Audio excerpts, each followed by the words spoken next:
I welcome both my guests. I have with me Dr. Sajan Nair right now. I also have with me Dr. Srinivas Reddy. There are other panelists who are going to be joining us in a very short time. And the discussion that I'm going to hold with these esteemed panelists is about the future of healthcare service, future of healthcare in our country. And I'm going to start this off with Dr. Sajan. When we talk about the future, it's always something that attracts our imagination. We talk about artificial intelligence, we talk about machine learning, we're talking about biotech, nanotech. How fast are we growing in the healthcare sector to be able to utilize all these tools? Thank you. That was a very pertinent question in this context.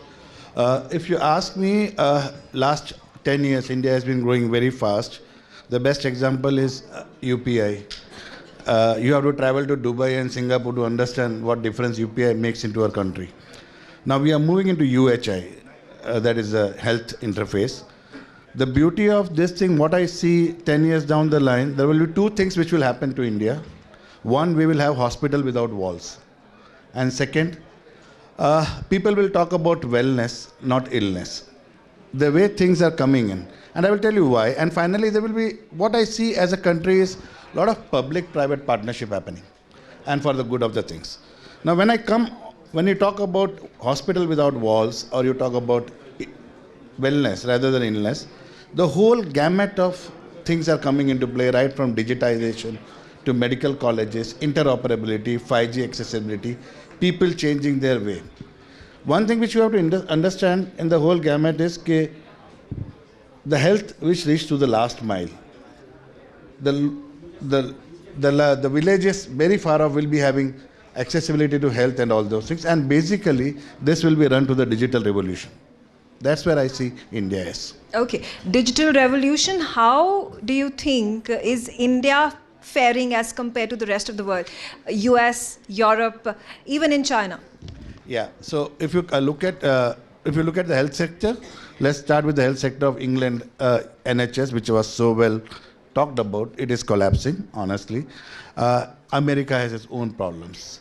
All of them are using EMR and all those things. But what we have now is something beyond those things.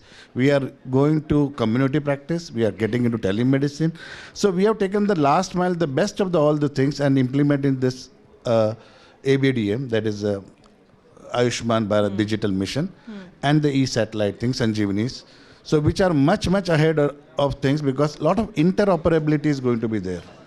There you have got one or two programs which are running the EHR and which are actually keeping the control. Here, many, many players are going to work with this together and make it a success. That's where the difference is. Also, when you talk about, utilizing remote modes to reach out to the patients, and that has become quite the norm, especially in wake of COVID. Yeah. I think up until COVID, nobody really took that seriously, to reach out to your doctor, sit with him virtually, and he's going to examine you and he's going to give you the prescription. That trend has started here on. How do you think this is going to carry on forward? Yeah, we all know India, we are very emotional people, right? We always like the touch and feel, doctors and all those things. But COVID changed a lot of things. COVID also brought in a lot of awareness about diseases, about treatments, about being a healthy lifestyle. What we see now is a lot of wearable diseases and IoTs coming into play, and a lot of sensor-driven things. Previously, telemedicine used to be just for diagnosis as a tool. Now it has become part of the whole treatment, where people can be connected to the people, and they are aware of the thing. They have all the reports and they know where to ask their questions. So more or less, everything is getting sorted out as this country. 10 years down the line, we will be having one of the best healthcare systems in the country. Okay. Dr. Srinivas Reddy, how do we build a comparison with rural India and urban India? And then talking about technology, then talking about reaching the last mile. This is quite the contrast that we see in our country. There is obviously the government initiative to bring the poor, the needy, the sick at the same level as the much more developed part of the country. But how far is this journey? How many years is it going to take us to reach there? I think, first of all, I would like to sincerely thank the organizers, especially Shaktiran Sharma Madam and Dr. Karthikeyan sir, for inviting me on this and on the stage. And thank you for having me here. And I would like to say this is one of my areas of interest and fascination, artificial intelligence and cardiovascular healthcare. So I think we are very close to that. What you were saying, rural, is connecting everywhere with digital healthcare solutions. So I am associated with the Haryana government, and I think they will soon announce, maybe by May, they will announce a huge project which is involving the biosensors. What you are saying, that it's a US FDA approved devices, which will give you the real-time continuous remote monitoring. That is connecting every corner of India. You can use this patch, and you can monitor anywhere in the world. That is one device patch. It is being, we have already tested that with the help of the Haryana government. Let the Haryana government take the credit and announce the same. And the similar way, we have the artificial intelligence gate sensors. You enter the room, within 30 seconds you are entering, within 15 seconds you get all the around 30 vital parameters you get, including your height, weight, body mass, protein mass, your index, everything. So all the parameter, heart rate, temperature, heart rate variable, entire thing. So we are already, the Haryana government is already working on that terms. I think we are very close. Similarly, we have to connect it is not the illness, we have to treat the wellness. So wellness, we have now got a new device which is called a neurologic mirror. It is called a magic mirror. You just sit in front of the mirror, within 15 seconds, you get around 50 parameters. And it gives you the assessment of the framing or heart risk score. It gives you what is the risk of your diabetes, hypertension, future cardiovascular risk, and even there is inclusion of the cancer screening also. So in that, I think we are very near closing that gap. Maybe within few months you will see few advances. And one more I want to say, I think Punjab has already started the PINK project, which is called artificial intelligence for breast screening. But I think in future we'll come up with a new technology where we will screen even the genetic disorders also. Okay, so then there is, you speak about this tag when you're talking about all these huge terms and big technologies, and this is very fascinating for everybody to hear about and know about. People also are concerned, is technology, is AI, machine learning, is augmented reality in medicine only for the certain few rich sections of the country or of the world? How do you explain and reach out to the rural India? Is the same technology that is utilized by the rich is also accessible and available for the poor? Yes, definitely. That's what I was emphasizing. It is like telemedicine, healthcare at doorsteps. This all artificial intelligence thing, they all got an automatic EMR updation. So it is like you'll be providing a cradle to grave health solutions. So you have the entire digitization of the data. I think morning I was listening to some of the speakers from the ABA and NHA, but I think Haryana government has far ahead reached. They have not yet told. I think I should not tell much more than what they commit. Let the government announce from their side. And another 2-3 states are also involved with that. Let the states take them onwards, but I am the one of the person who was guiding them their solutions. Being a cardiologist, you have more, these things are more associated with cardiology division. Okay. All right. So we'll anticipate that and we'll call you back when all those big schemes are announced. Okay, all right. Just, I'm also... if you can... Hello? It's working. Yeah. The question which was very interesting, that's why difference between rural and urban. I will tell you a very good example of us as a country. With COVID, we had got CT scans almost everywhere in this country, in the smallest territory had countries.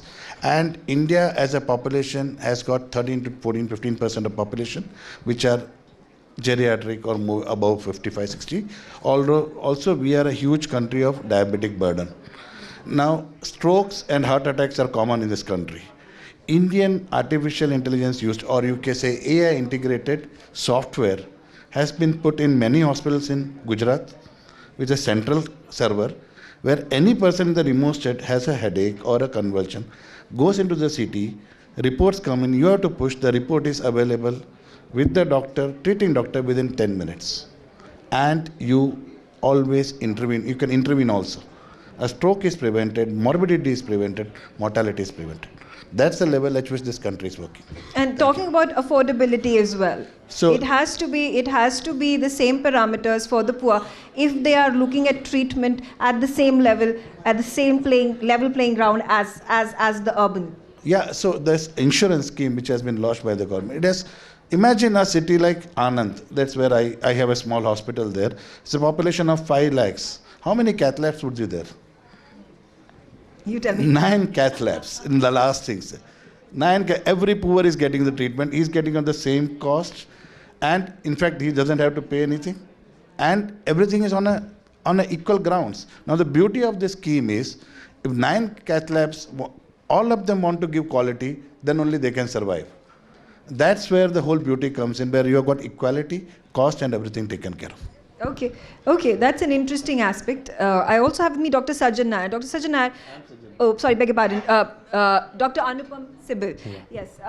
Talking about your vision of a Viksit Bharat at 2047.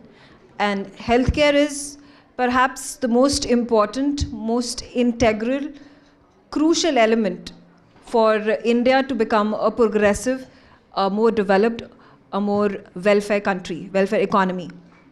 This, in fact, has been reiterated time and again by the Prime Minister as well. There have been a number of campaigns that have been done by the government of India. What is your vision for India to be Viksit at 2047 when it comes to medicine, when it comes to healthcare? Well, I think, if we talk about Viksit Bharat, there is no point if we are Viksit and we are not Swasth. So Swasth Bharat and Viksit Bharat go hand in hand. And I have to say that the fundamentals are very strong. At independence, our life expectancy was 32, it's 70 now. We've seen tremendous progress when it comes to health infrastructure, when it comes to access, and one of the key problems that we had, which has been addressed, is through the insurance that we have with PMJ. There was a concern about reaching out in terms of primary care, and that's been addressed through 160,000 wellness centers. And clearly we are the leaders when it comes to digitalization. If you look at what UPI has done, it's used in 15 countries. We have as many as 10 billion transactions a month. So we know how to do this in using technology, and I think digital health is really going to bridge the gap. We have to realize that 67% of India is rural. You are not going to have tertiary or quaternary hospitals in rural areas, and why should you? Because you need the expertise, and if you do more volumes, your outcomes are better. So these need to be developed in areas where we have everything to pull off those cases. But we see that, and you have your next session on AIIMS, and all the AIIMS directors will tell you that they end up seeing hundreds and thousands of patients who come from 500 kilometers to be told that you have a headache for which you could have been treated locally. And that's where technology is going to come in. If you look at how ASHAs are functioning, they all now have access to technology. There are SOPs that help us to deliver care at the last mile. So I think we're very well positioned, and in the next 24 years, we're going to have healthcare indices which are comparable to the best. And I think when we talk about Viksit Bharat, it's also about occupying the position that we have, not just as being the third largest economy, but also as being a leader in healthcare. And I think we have 2 programs that are going to help us. One, of course, is Heal by India. And we have 2 important components of that. One is manufacturing. Now, we are the third largest pharmaceutical manufacturer. 50% of the world's vaccines, 40% of all generics in the US, 20% of all medicines in the UK are made in India. We saw that with the COVID vaccine program by sending out 24 crore vaccines outside. Manufacturing in devices, there is a 5x program in the next 5 years. We are number 4 in Asia. We need to scale up. We saw that. We manufactured no PPEs. We became the 2nd largest manufacturer. But I think the key that India has that no other country in the world has is the demographic dividend we have. 43% of our population is less than 24. 20 lakh class 12 students sat for 1 lakh MBBS seats. So medicine is very popular. And if you look at the old age dependency ratio, which is the number of people older than 65 compared to the working population, Japan's at 50. Europe is at 30, United States 28, China 20, India's 10%. We're going to have 1 billion people for the next 40 years in the workforce.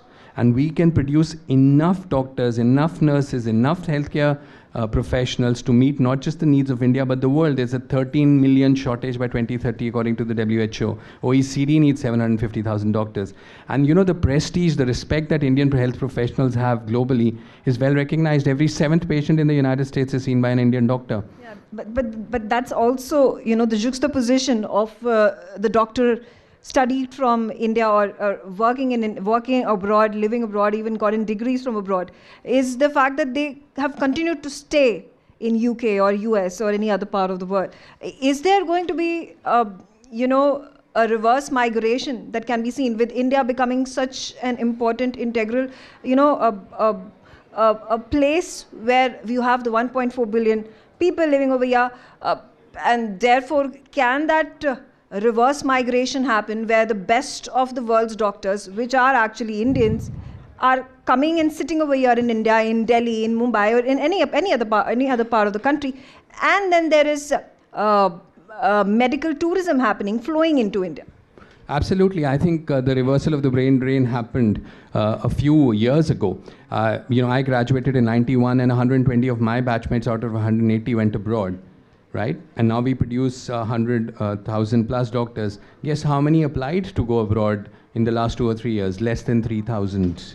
So there's already a reversal. Why would you have to go abroad when you have the best training capabilities, you have the best infrastructure, you have the ability to deliver the best quality care here? Why would you go abroad? People had to go abroad in the 60s and 70s because you didn't have access to all of that.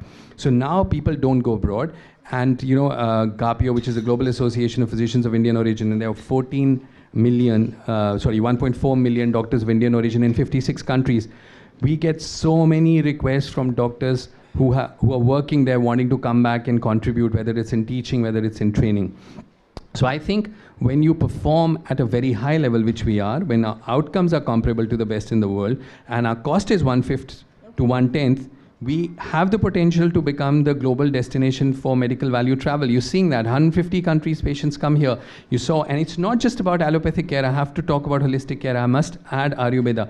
We saw the publicity the world gave to the Prime Minister of Kenya, the former Prime Minister's daughter, getting her vision back in Ernakulam through an Ayurvedic center.